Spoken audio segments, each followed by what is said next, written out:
You say I want $500. She's basically like, for what? I went down, I had to fix it myself. I never really agreed. Had you done this, I would have. But you felt he did something, enough to give you $50. He did go to the courthouse. Do you agree? I don't know if he went to the courthouse. Well, then because he was there every day. He called me 20 times.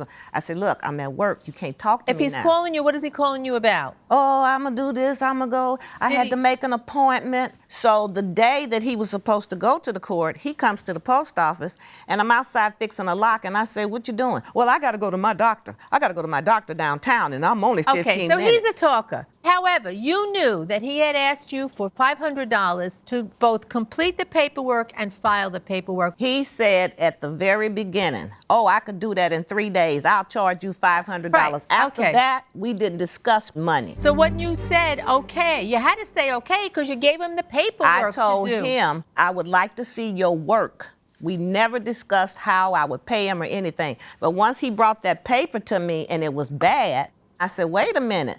He comes into the office. But where did you hear her say, yes, I'll pay you $500? When she was behind the counter at the post office after I had waited until all the other patrons left. When did you hear That's her? when we had a discussion. And when did she say to you, okay, I'll pay you $500, $250, and then $250? After I don't hear that filed from the you. initial paperwork with the fee waiver, and this is why the courts rejected it, because I was a third party and we couldn't file with a fee waiver with the post office box. Okay, I see where you both are. Judge Corriero?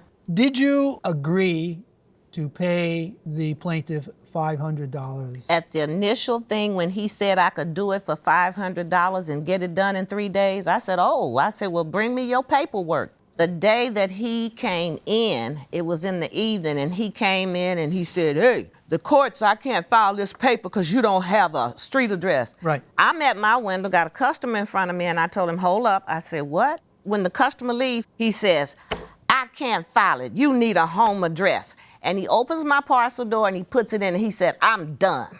And I'm like, what? And I'm standing there. So you went out and you took care of it yourself. Right.